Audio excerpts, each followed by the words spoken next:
So when I started to study the books about Buddhism, things started to happen. Basically the Buddha's teachings talk about anicca, dukkha, anatta, impermanence, suffering, and no self. And I started to see death. It happened within a span of 2 or 3 years. About 5 people, I witnessed the dying of 5 people.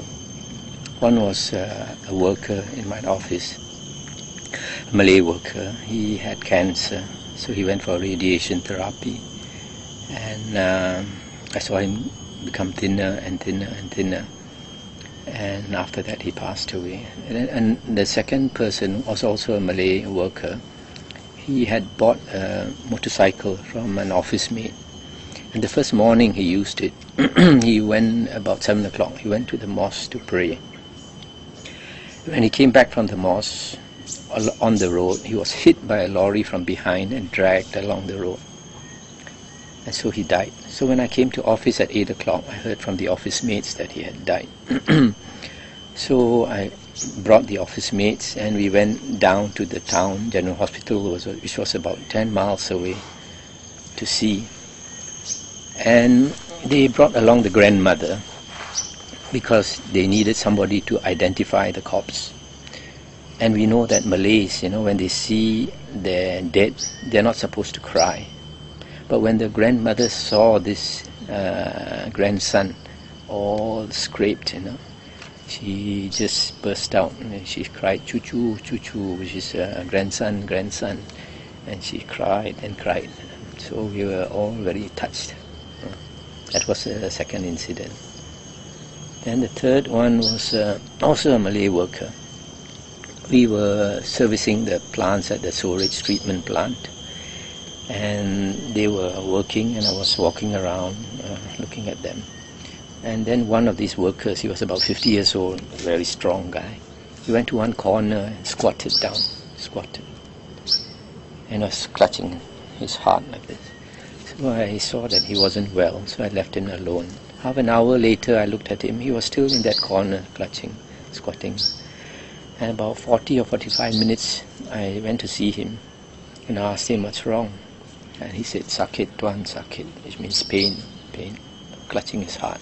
He was in a cold sweat, so I knew it was a heart attack. So I asked him whether he could walk. He said yes. I asked him to walk into that room and lie down. Then I phoned the army doctor, and it took about 15 minutes for the army doctor to come. And then after examining the guy, he said it's a heart attack. He said he needs to go. He needs to get an ambulance and send him to the hospital. So we had to wait about half an hour for the ambulance to come. And then the ambulance sent him to the hospital, which was about 10 miles away. Unfortunately, the man who carries the stretcher is somebody who's acquainted to him. So they started to talk and chat. And after a while, he must have sat up to talk with this man. When you sit up, the heart has to pump up and down. So by the time he reached the hospital, another attack came and he just passed away. After that, his family, they were staying in the government quarters. We had to ask them to leave. But out of compassion, we allowed them to stay another 3 months. After that, the wife came out. The villagers built a wooden house to stay and she had to sell cakes to survive.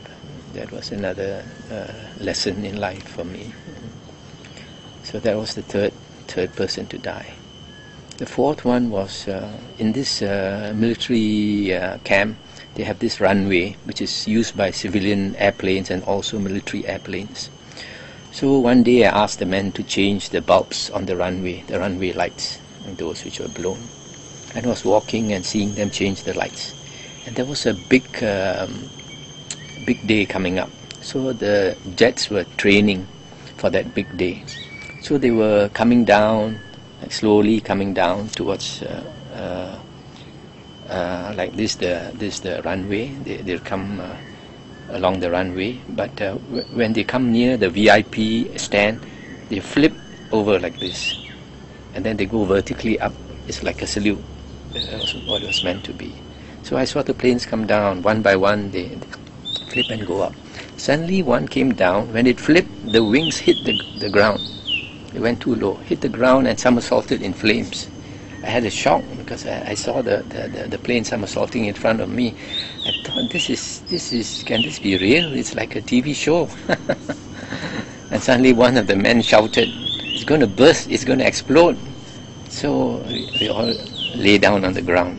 And then this fire engine came and put out the flames. Before the fire engine came, when the plane was burning, I had a very difficult emotion. You know that somebody needs your help in that plane, but you dare not go near because any time it can explode. So you had this very difficult feeling there. Later we learned that when the plane overturned, one pilot was beheaded and another one was burned to death. So that was the fourth occasion of impermanence I saw. How fleeting life is. The fifth one was one day I had to go to Kuala Lumpur, our public works department, for a meeting in Kuala Lumpur. So I was driving, and this road near Maran, Temerloh, it was a winding road and very winding, and it was a hilly area.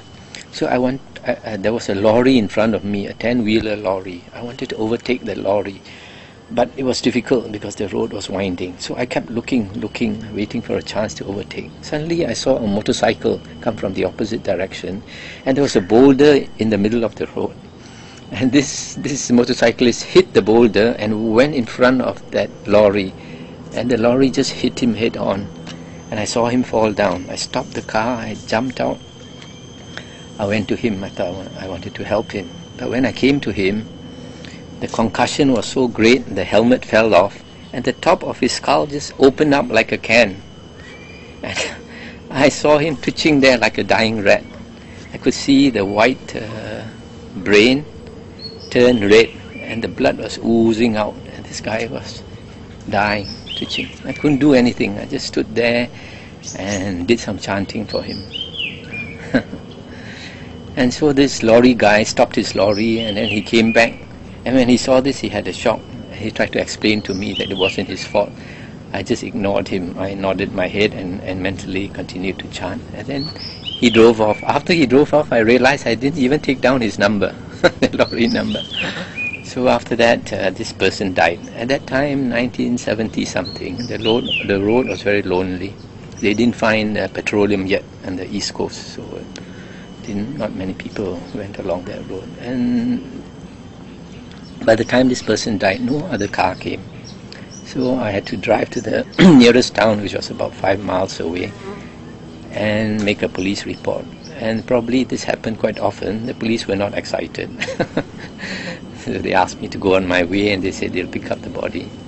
So that was 5 deaths. Made me see impermanence so clearly that it kind of forced me to become a monk.